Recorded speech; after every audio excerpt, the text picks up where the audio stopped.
trauma is the root cause of probably 80% of the things that we're treating right now. They treat them all the same. Meet Dr. Don Wood, the visionary founder of the Inspired Performance Institute and creator of TIPP, a cutting-edge neuroscience-based program designed to reboot your brain, clear trauma loops, and unlock your full potential. With years of research in trauma's impact on the nervous system and personal stakes that drove his work, Dr. Wood discovered that unresolved memories don't just linger, they rewire our minds, fuel anxiety, and even autoimmune conditions. You're fighting conventional wisdom, right? You're fighting potentially big pharma because what you've found basically gets rid of the need for medication. Medication serves its purpose in certain situations, but it shouldn't be something that people get on for the rest of their life. The body will heal itself. The mind will heal itself. This is so fascinating. It's almost like declassifying the document.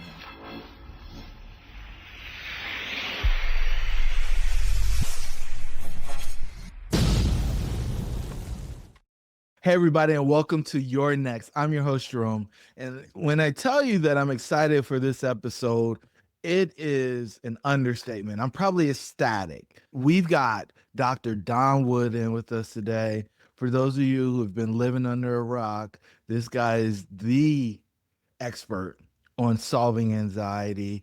And it's not about treating that symptom. It's actually getting to the root cause. He's got a contrarian approach to solving this issue, and one that I think is going to help so many people. He's on a mission to change the planet and eliminate the suffering that so many people are experiencing in today's world. And so with that, Dr. Wood, thank you for being here, sir. Oh, thank you so much, Jerome. What a great introduction. I love it. That was so good. Well, it is the appreciate truth. It is Yes, the it truth, is. right? Because Yeah. the first conversation we had, you said, hey, man, addiction is a symptom. It's like, okay, hold on, wait. Many people think addiction is a medical condition. You're saying it's a symptom. It's like me going to the doctor and saying, hey, I got congestion in my nose. Is that right? Exactly. So again, what created it? If you did that, you went in with a cold and you say, oh, I've got a cold, right? What created it? Something. So maybe there's something in your system. You got a virus, some bacteria or whatever. So we want to then treat the root problem. We don't want to just give you tissue to keep blowing your nose, right? The current system just says, here's some tissue. Just keep blowing it. It'll eventually, you'll deal with it that way. What we want to do is fix it. You want to fix it. And so many people out there are like, well, I mean, who cares about this unless they've been personally impacted? And I think for you, the journey for you getting to a place of wanting to be the person to solve this problem is a very interesting one. Do you mind if we go back and experience that? No, Some of it is uncomfortable, I'm sure, but I'd love to go back and talk about the inception of this. Actually, now it's really not uncomfortable anymore because I understand what it was and how it happened. So the story really is how did I get into this? And it was really because of my daughter's life. And I really needed to save her. She was diagnosed with 2 autoimmune disorders. She was diagnosed with Crohn's at 14. And they told us there's no cure for Crohn's. We don't even know what causes Crohn's. She's going to have to manage this for the rest of her life. And so what they basically said was it's just going to keep flaring up all the time. So she ended up with 4 different operations. They cut out 24 inches of her intestines and said she's eventually going to run out of intestines. We'll take them all out, and then you'll end up with a colostomy bag. That was their solution. And they said there is no cure, so there's nothing we can do. And there's a lot of research going into this, but nobody's solving it. So all they did for her is they put her on anti-anxiety medications, antidepressants, steroids to deal with the Crohn's, and then a whole bunch of painkillers because she was constantly having these operations and colonoscopies and dealing with all of that. And so the only thing they could tell us is take her off of gluten, take her off of dairy. That will help with the inflammation. So she did all that, but nothing worked. And so she was just living with it. And then an actress, so she was living out in LA. She's done a ton of really great shows. She's super talented, but she can't tell anybody she has Crohn's because they won't hire her because she could shut down the production of a TV show or a movie. So she's become an even better actress, having to just pretend she was okay. And then she ended up losing her SAG insurance because she wasn't working full time because she'd gotten a flare up. So she said, we're dual citizens, Canadian Americans. She said, why don't I move back to Toronto and I can work up there and we're dual citizens so I can use my Canadian insurance until I get better. So she moved back up to Canada, and then we got a call saying she's been rushed to the hospital. She started coughing up blood. And they put her in ICU for 3.5 weeks doing all the testing on her and came back and unbelievable testing. They literally went through her back into her lung, right, to take a biopsy, right? And then they came back with a diagnosis of idiopathic pulmonary hemosiderosis, which is another autoimmune. And they said, there's no cure for this. We don't even know what causes it. She should live close to a hospital because her lungs could fill up with blood and she'll choke to death. So that's when my wife turned to me and she said, this must be your fault. She said, it must be coming from your side of the family because I was adopted. We didn't know. She thought it must be a genetic thing. And she said, you need to figure this out or we're going to lose our daughter. So I went back to school and I started researching. And the research kept leading me to the same conclusion.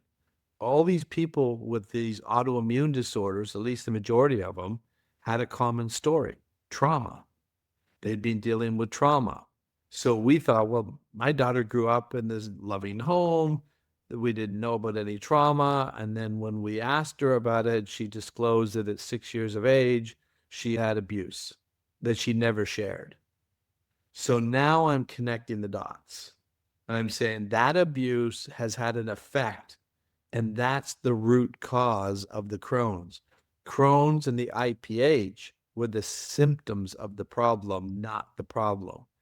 So they just treat the Crohn's, the symptom, cut it out, put her on steroids, and eventually just till there's no intestines left. So once I figured that out, then I had to figure out what is trauma doing to the body and to the brain. And the reason, Jerome, a lot of the problem is that the doctors that were treating her Crohn's got zero psychological training. So they're not connecting that dot. They're trained on how to treat Crohn's, and there's a modality for that, and that's what you use. And so for me, I kept asking why. I took the scientist role. I'm not accepting that. I want to know why that's happening. So I kept tracing it back. And so when I realized, okay, here's what trauma does, why is trauma doing that to the brain? This is how I put the whole program together.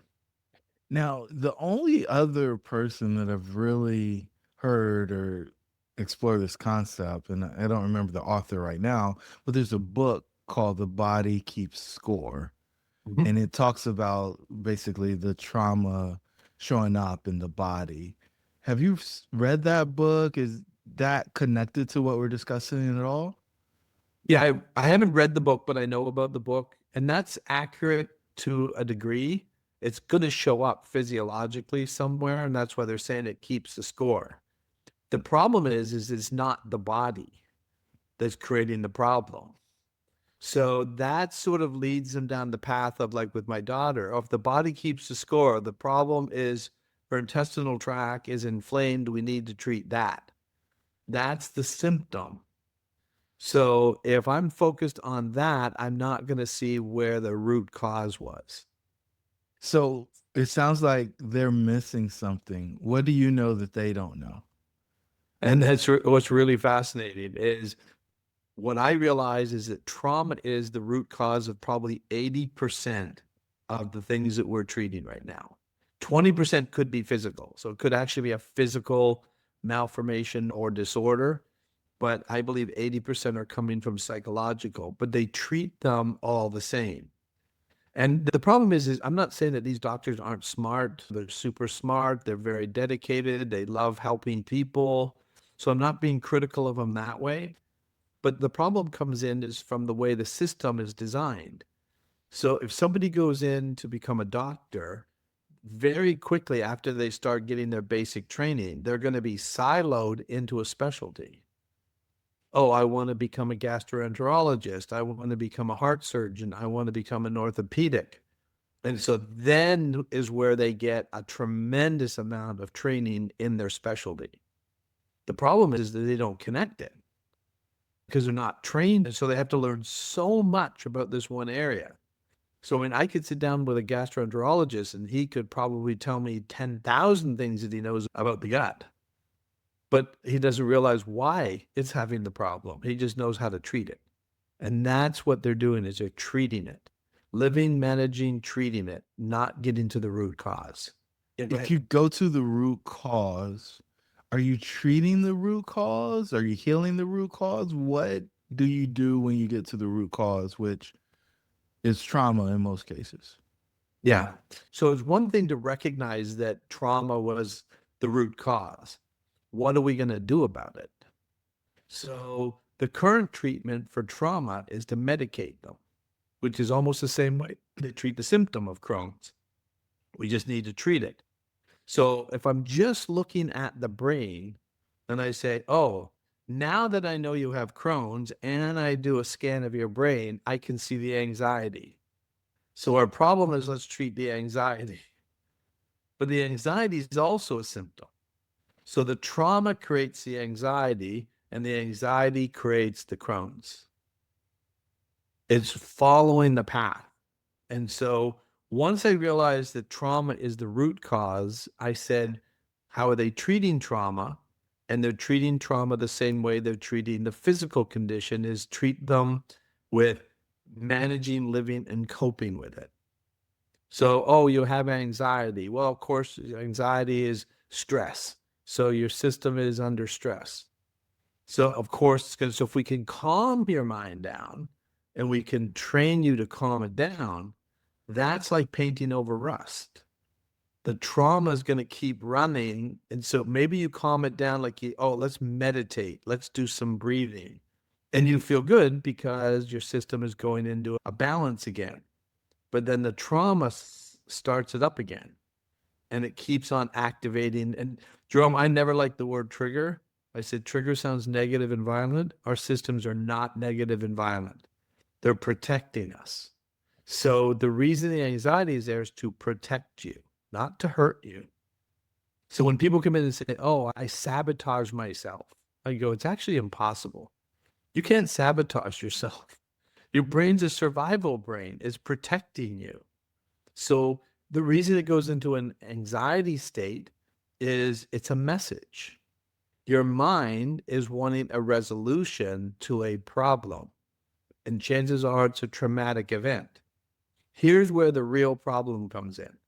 The subconscious survival brain operates about 95% of everything for you on a day-to-day basis, right? You're not aware of it. In the last hour, 100 gallons of blood being pumped through 60,000 miles of vessels. Did you ever have to think about that? Never, right? You didn't have to think about the lunch you just had digesting. So there are millions of processes going on that you have no idea and you don't have to think about. So 95% is subconscious, survival-based, and it operates in the present moment. So everything for your subconscious is now. It doesn't see time. It only sees now. The 5% logical, reasonable, intellectual part of our brain can see time. It can think, it can imagine, and can create. However, that part of the brain, as brilliant as it is, has zero say in a survival mode. It's all run by the programming built into your system. And so you don't control that.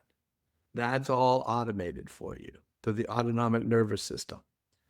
Hollywood's made trillions of dollars from this. We can sit in a movie theater and get scared, right? Even though we know it's not real. Because as soon as that reaction, somebody jumps out from behind a door, your system goes into an autonomic response of, I'm in danger. You're not in danger. You're sitting in a movie theater. But your mind sees it real.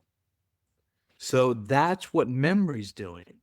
It's running in the background, turning on the system to get you into an action that isn't possible. The action isn't possible. It's impossible. So for my daughter, It kept activating because it kept going back to when she was hurt, when she was young, and saying, tell somebody, fight back, do something about it. Because it kept seeing the trauma in real time. It's a glitch. It's an error message. There's nothing she can do about what happened to her at 6, but her mind doesn't know that, keeps calling for the action. So this is the most important concept that I talk about. Anytime you have an emotion, a feeling, or a sensation, your mind is calling for an action. The only purpose of fear is to escape, to run, right? So the system goes into fight or flight, right? Well, flight. So it's going to go into flight to protect you. So now all the blood in your system is now going to move towards your muscle groups. So when you get into that position, you know how whenever we get scared, we feel like we have to go to the bathroom? It's because the system is saying, we need to run, we need to dump the weight. We don't need to process it. And the only way it processes that food is because it sends blood to the stomach area to then process food. Well, we don't need the blood in the stomach. We need it in the muscle groups. So move the blood into the appropriate area. And so that means we can't digest this food properly because we're supposed to run. So then you'll feel like you have to go to the bathroom. It happens in the animal world. When you see an animal get scared, they'll go to the bathroom. It's because their system says, dump the weight, we run faster. So the purpose of that emotion is to get you into an action. But her mind was trying to get into an action from 10, 20 years ago. And so that is going to create inflammation. The genes that regulate inflammation upregulate during a traumatic event, during a response, because it's protecting the system. So her intestinal tract went into a cell danger response. So inflammation is just a cell danger response. The cells become hardened and inflamed. The purpose of that is to protect it from anything penetrating the cell. So nothing gets into the cell, but nothing gets out of the cell. It's a temporary pause until the danger passes. But the danger never passes. Because as far as the mind's concerned, anytime you keep thinking about that memory, something looks like, sounds like, smells like it, it activates and turns the system on. Your fight or flight response is an emergency management system. It's crisis management. Turn on when it's a threat, turn off when the threat's over. That works perfect in the animal world. It doesn't work like that in the human world because we store explicit memory. So, oh my gosh, you gave me so many jewels. Let me see if I can unpack this. Right. First, you're like, hey, you feel an emotion. It's to get your body, it's a stimulus for your body to do an action. First thing, right? And so many people will like, oh yeah, well, I feel whatever I feel, and they don't do anything with it. They just kind of wallow in the sad emotion or the anger or whatever the thing is, instead of going to do something with it. And that's why I think so many people are like, hey, exercise is great for kind of leveling your chemicals and putting you in a solid space from a mental health perspective. Then you went on to say, hey, inflammation is there to protect the cells from being damaged. But in the protection, everything stays as it is. So if something needs to get out, it can't get out. Nor It's a can temporary something get in. pause. Yeah. The temporary pause until we escape the threat. So this is the magic, though, because the trauma is being relived. It's a relived experience, right?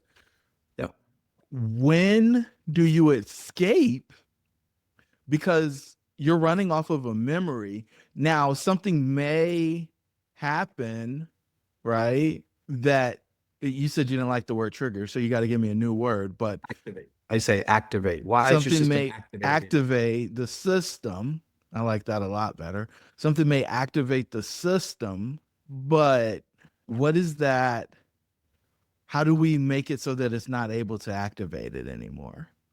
Because it's running off memory. Yeah. So we store explicit memory about events and experiences. Regular everyday experiences, your system's not activated. So if I asked you what you ate for dinner last night, can you tell me what you ate for dinner? Yes, shrimp. What you have? Shrimp. Shrimp. So when I asked you that, you saw pictures, right, of what you ate, maybe where you were when you ate it. That's how you stored the information about dinner. It wasn't threatening or disturbing, so it's stored as a fairly low resolution file. But if last night was a threatening event, all your senses are heightened: smell, sight, smell, hearing. So now it's recording this in high definition, tremendous amounts of detail in that memory of that event. This is where the glitch happens. It's supposed to do that because it's getting you into an immediate action with all your senses heightened so you can protect yourself. However, it records it that way. So now this memory is stored in our system in high definition. So what we need to do, and what I've developed in the program, is I can take those events from those traumatic events and get your mind to reprocess it into the same state of what you ate for dinner last night.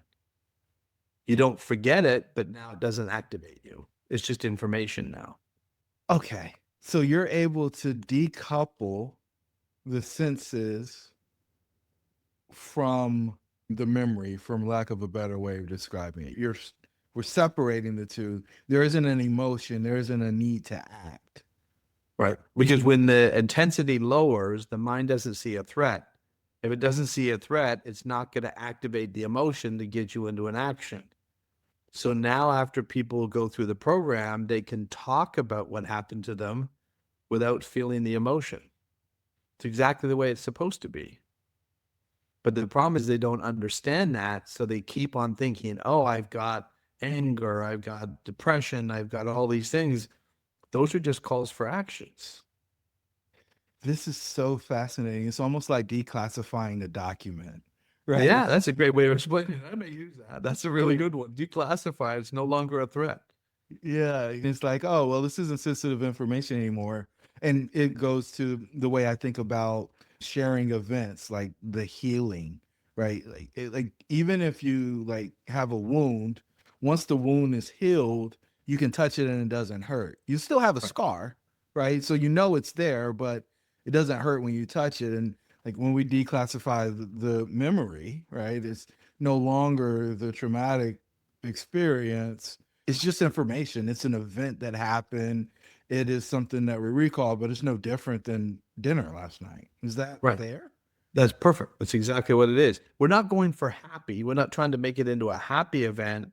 We're just trying to stop the dysregulation of the nervous system by taking the intensity out of it. So somebody can say, yes, this happened to me, but they're not going to be breaking down and crying and shaking, because if somebody's had a traumatic event and you ask them what happened, they're going to have difficulty talking about it, because as soon as they start to talk about it, their system's going to go into an activation.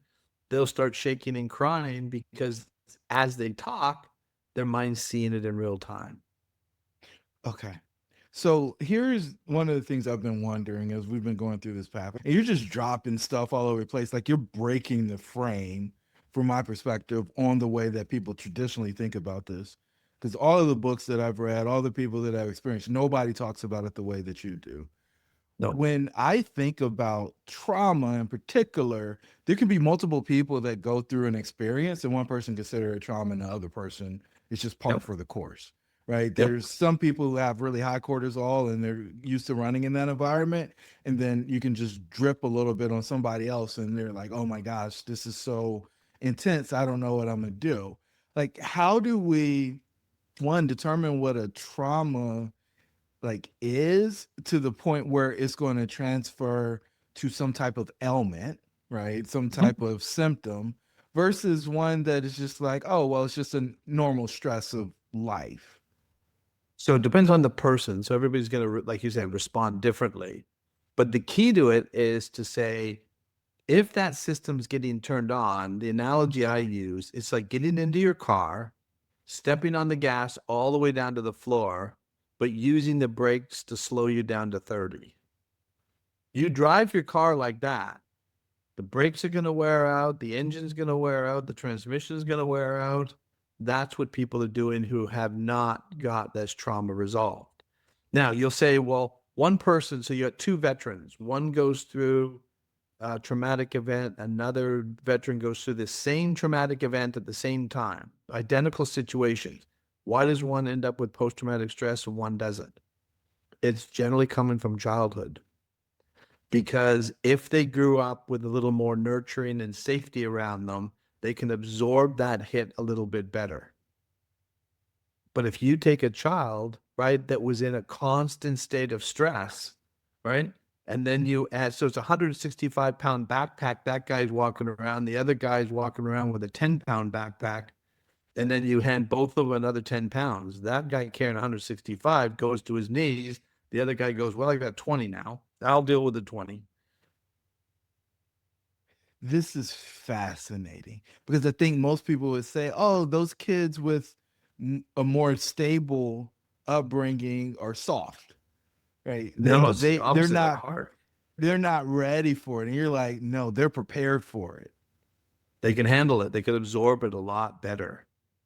So this then goes to one of my favorite words, resilience. And so the cultivation of resilience, I think, is something that many of us avoid because you got to do some pretty difficult or hard things in order to do it. But as a child, and I think this is great, and I know you've got some stuff that you got cooking in the background to help parents, but as a child, the more stability you can give them, the more prepared they are to go out in the world and deal with whatever negative experience, traumatic experiences they may encounter. I just want to make sure that I got that right because you do. Yeah.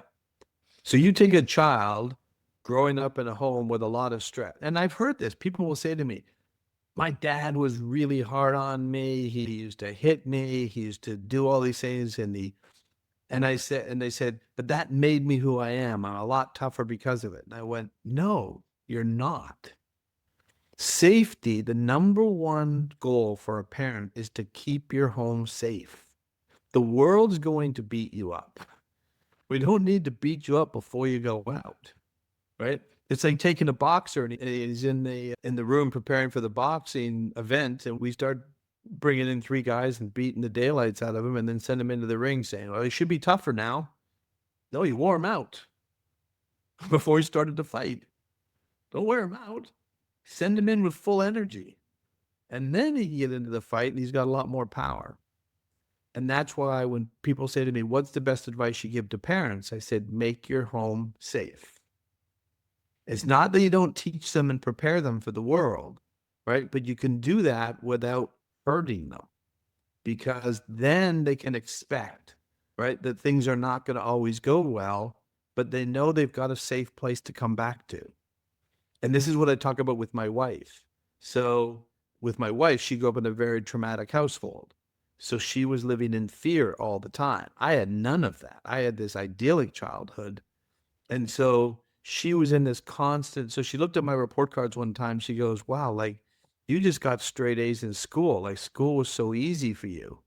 And I said, well, of course it was easy for me. I didn't have to worry about what's going to happen to me tonight when dad gets home. I'm not worried about what happened to me last night. I said, I could concentrate and focus. That wasn't intelligence. That was safety. I said, you had nowhere to land. You were in constant flight. That's exhausting. After I cleared her trauma of her childhood, she's my best researcher. And this is what we're showing in the study we're just publishing now on neuroplasticity. We're increasing neuroplasticity by 45% on average. Because the mind doesn't want to do maintenance and doesn't want to be learning anything when it's in a stress mode. We need to be focused on the danger, survival, not on learning. All right, neuroplasticity is a big word. What's it mean? It's the ability to adapt and change and rewire. So if your system is, we're being chased by a lion and we're trying to read a book, you're not going to absorb it. Because your mind's going to be saying, like, run, don't read, run. And so now you're trying to go to school and concentrate and learn and study. Your system's in a constant overwhelmed state. I didn't have that. So it was easy for me to study, easy for me to do work. Bridget didn't have that. So she had the opposite. And so, of course, it had nothing to do with her intelligence. She's brilliant. She's very smart, but never felt smart.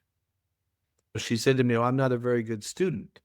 When I first met her when I was 18, like, why do you not think you're a good student? She goes, well, I could read a page in a book and have to reread it again because I couldn't focus. Well, of course you can focus. Like, you're looking over your shoulder for the lion to jump on, right? To attack you. How are you going to possibly? So we see all these kids in these stressful environments, and then we wonder why. Like ADHD is a great example. People say to me, oh, I have ADHD. So I was at an event, and the guy doing the presentation's a marketing genius. And he said to me, oh, I have ADHD. I went, no, you don't. He goes, no, I do. I was diagnosed as a kid. And I said, did you have a stressful home growing up, a lot of stress? He goes, yeah, I had a very stressful home. And I said, so during the most formative brain development years, between 0 and 7, you can even go back into the womb, right? Your system was in constant stress. So as a child, can you fight back? No. Can you run? No. So how did you protect yourself? You tuned out what you didn't like. Now, during these most formative brain development years, you trained your brain to tune out what you don't like, what's uncomfortable. Now we stick you into a school and we say, now focus on that teacher at the front. Well, you've trained your brain to do the opposite. It's not very interesting. I'm not interested in it. I can't focus. And then you look like you're distracted. All you have to do is retrain the brain. So you've been doing this for years now. Mhm. Why'd you keep going? Because you could have just fixed your daughter's problem and moved on to the next thing. Because you had a pretty successful business before you dove into this stuff. And Yeah. many people, this isn't something that people just run and jump up and down for and say, hey, help me, help me. This has been a tough road to hoe for you. It's been really long and very, because I'm really fighting up against the current of what people think. Like, even for my daughter, they said, there's no cure for this. And so my daughter now, both of those autoimmune disorders are gone. Now, the medical community goes, well, that's impossible, right? It doesn't go away. Crohn's never goes away. It's either suppressed by medication or active, and it's neither. So her doctor said, I think she was misdiagnosed. I said, really? Like 28, 24 inches of her intestine and 4 operations and all the different. I said, she wasn't misdiagnosed. She was not being treated properly. And so he says, well, Crohn's doesn't go away. It's either active or suppressed. And I said, Crohn's was the result of trauma. When we resolved the trauma, we shut down the inflammation, which allowed the immune system to come back up and neuroplasticity to come back up. And that they've never figured out. But that's what I'm proving now with the studies. Okay. And so you're fighting conventional wisdom. Right. You're fighting potentially big pharma because what you've found basically gets rid of the need for medication. Yeah. So temporarily, if somebody needs something to get through, I get it. So, but they shouldn't be on a lifestyle of it. So medication serves its purpose in certain situations, but it shouldn't be something that people get on for the rest of their life. That doesn't make any sense. So it's like going into the emergency room with a broken leg and they shoot you full of morphine and then just go, how do you feel? Oh, I feel great. Right? All right, you go home. You're back the next day, you know, like, I'm back in pain again. Oh, here's some more morphine. What we need to do is reset the leg, right? And then we solve the problem. The body will heal itself. The mind will heal itself. But why keep doing this? Right? Like, because in the beginning, I'm sure everybody said you were crazy, right? This guy, he doesn't know what he's talking about, blah, blah, blah, blah.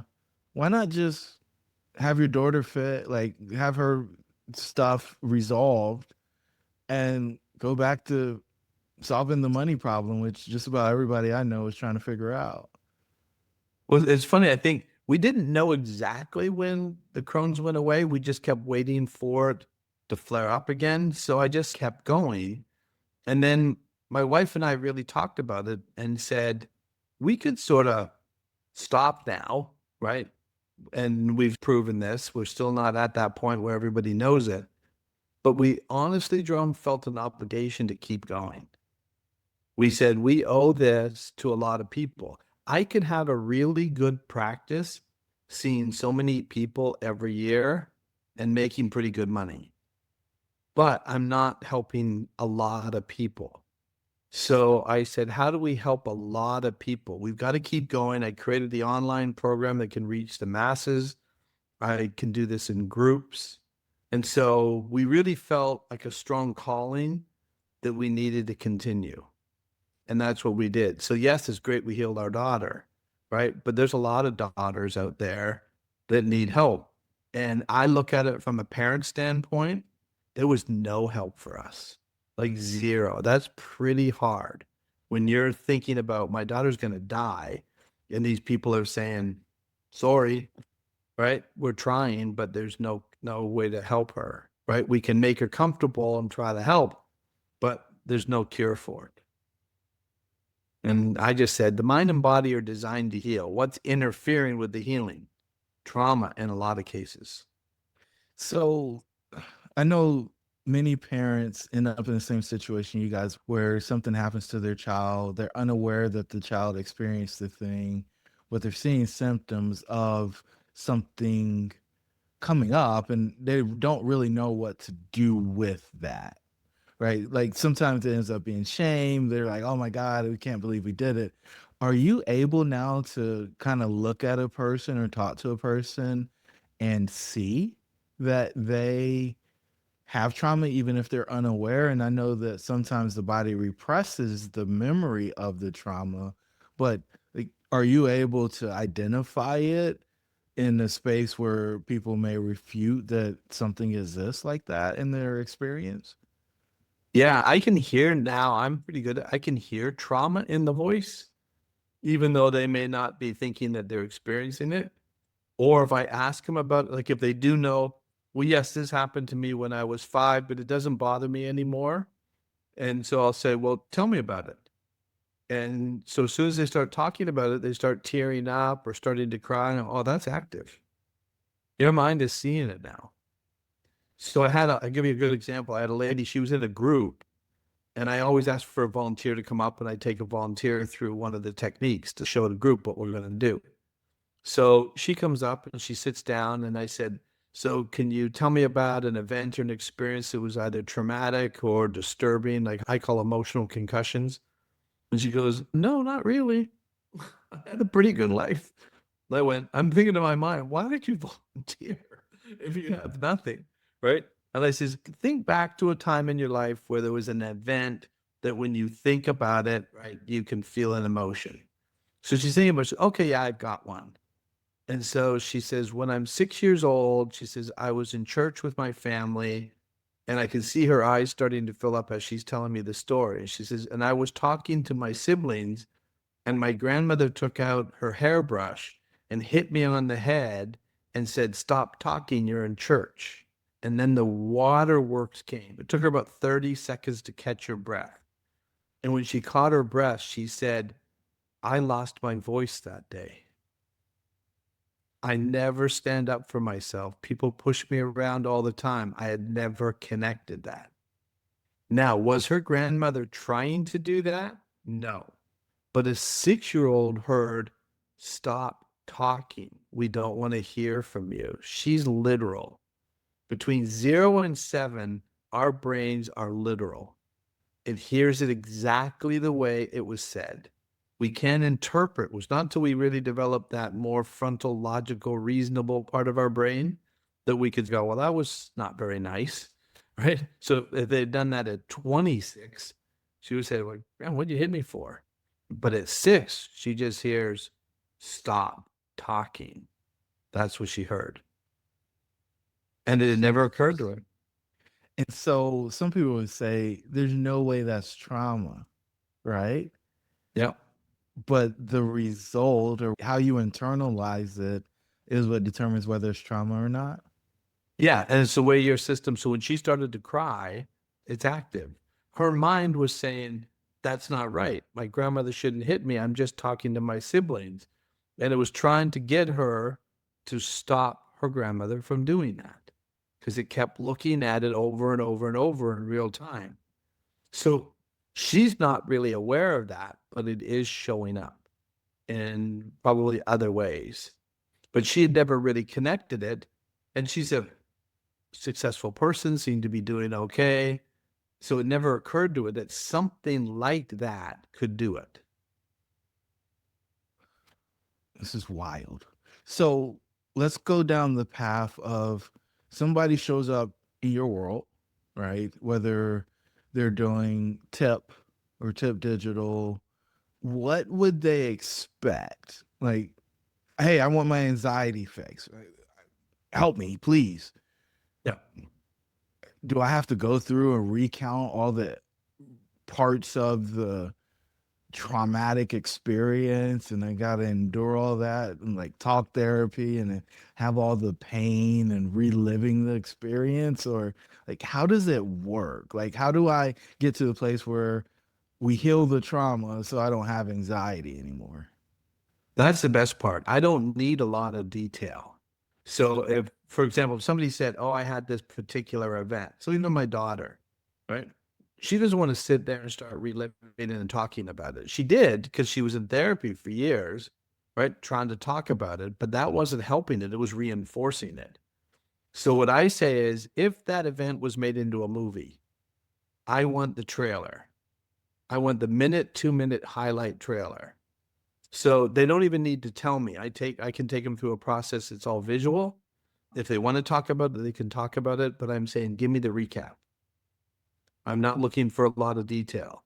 The key in what I do, Jerome, is I get the mind into optimal condition to start the healing process. It takes about 2 hours for the mind to get into that deep alpha brainwave state where it's relaxed and focused. That's why I don't do any trauma work for at least the first 2 hours. Then we get into the trauma work. By that point, the brain and the mind are so chilled out. They said, what are we going to look at now? Sure, let's look at that. Oh yeah, here's what happened. But by that point, they may be feeling the emotion, but I can reset it because the mind feels safe to make the change. But if I go in that first hour and I'm not feeling safe, my mind is going to go, no, no, no, no, don't change that. That protects us. It doesn't want to make a change when it's not feeling safe. Ooh. So I watch a lot of people that just try to crowbar it, right? They're just going to force the change. And you're saying, nope, the environment's got to be right. Like we've got to get the field plowed before we can start planting new seeds. That's another great way to explain it. Yeah, you're not going to get that growth until you get it ready to start the growth. And if you just try to push it, your mind's going to resist. That's why I say by the time so I took a QEEG headband and I put it on this lady while I was doing the trauma work.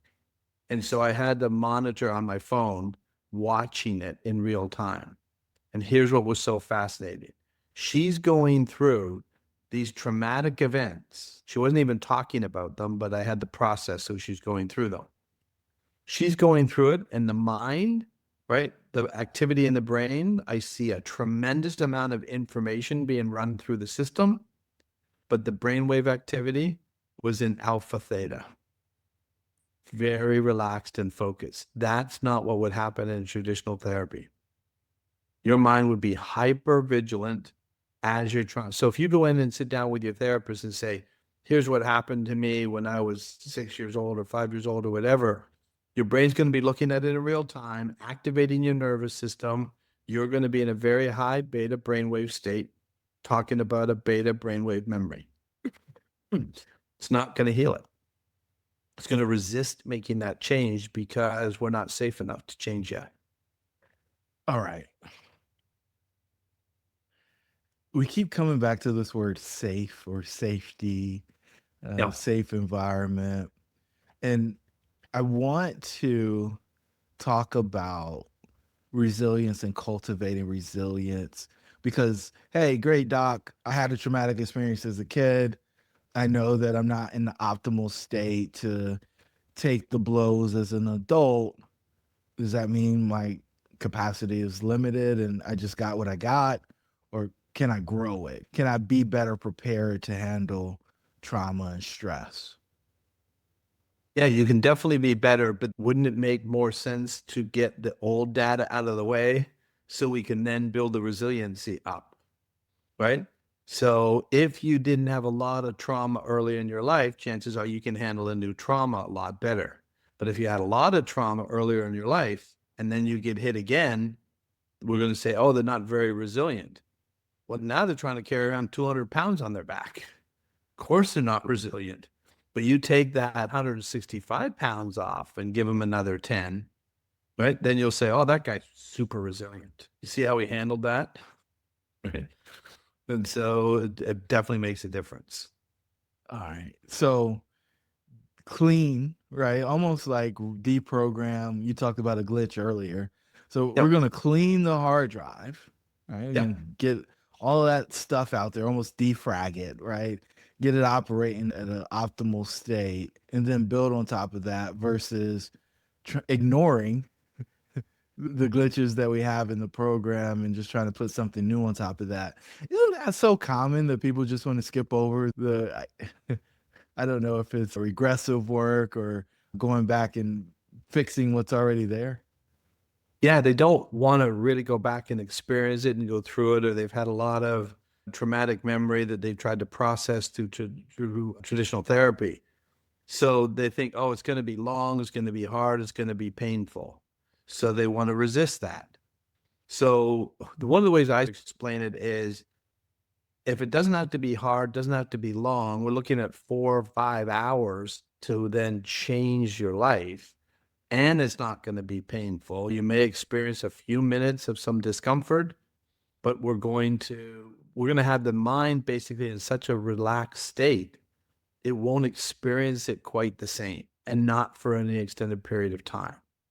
So people are blown away at how fast it changes.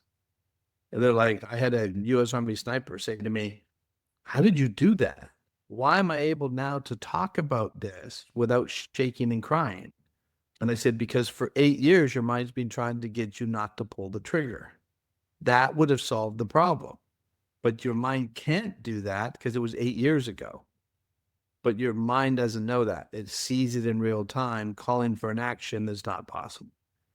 Wow. So I know we're up on time, man, and we'll probably have to come back and do another episode because I know you got some cool stuff cooking with addiction as well. And just to be clear, addiction is a symptom just like anxiety. But like, let's land the plane. One, if people want to learn more, where should they go? Really, to our website is probably the best place. It's the Inspired Performance Institute. And if you notice, we didn't say anything about trauma. It's all about inspiring performance. So what's interfering with you hitting your next level of performance? Trauma is interfering with it. We all have another gear.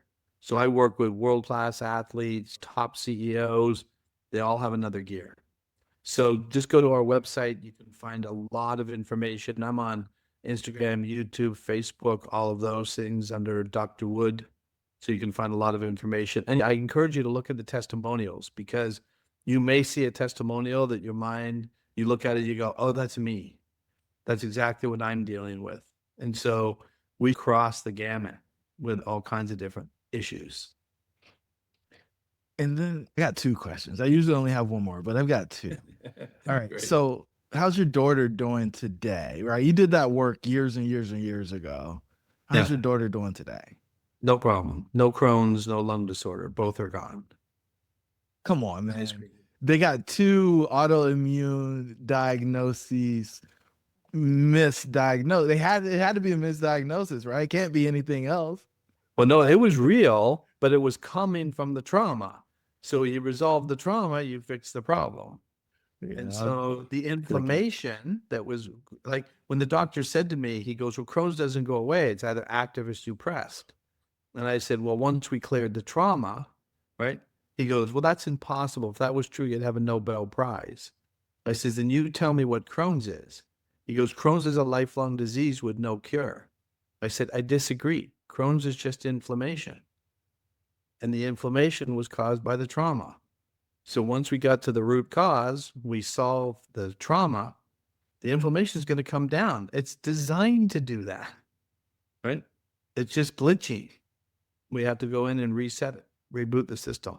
Got to reboot the system. And the final question, because we've been high and low, far and wide. What's the one thing you want listeners to take away from this episode? We're designed to heal. Our minds and bodies are designed to heal. What's interfering with it? In most cases, at least 80%, is unresolved trauma. Oh, man. Oh, man. This is so good. Doc, it's always enlightening when I get to spend time with you. And this for conversation in particular, where we just run the gamut of, hey, I'm solving this problem for my family. I was going to lose my daughter if I didn't figure this out. My wife and I locked arms. We did the research. And then we found the missing, I don't want to call it a secret. Clue. Yeah. Clue. We found the clue, and then we connected the dots. We put this process together. It worked for her.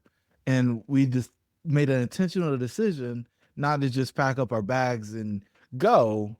And because we got what we wanted out of it, we decided that we want to share this with the world. I think there's so few people who actually want to move to that level because, again, you're fighting the current, man. You're swimming upriver, right? Not upstream. You're swimming upriver. Just give them a pill. Tell them that there is no cure for it. What happened as a child doesn't matter.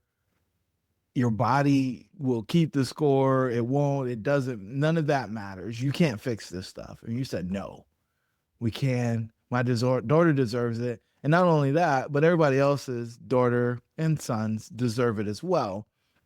And so I look forward to being there when you get your Nobel Peace Prize. Because be awesome. Look, man, as we get traction, more and more traction with this thing, and the results are just irrefutable, right? What are they going to say? What can they actually say? Right? Can't deny it. You can't deny it. And the testimonials that you got there on the website, the Inspired Performance Institute.com, that is breathtaking in a lot of ways. And again, you did this with your daughter, which for most people is the most precious person in the world. And so thank you again for sharing with us today and the gift that you've found or discovered with your process with the world. Thank you. Well, it's been a pleasure. I love the whole dialogue, and I love your enthusiasm about it as well. It's awesome. I believe that we're going to change the planet, man. So to our We need listeners, champions. We need champions. To our listeners, your dreams should be real. We'll catch you on the next episode.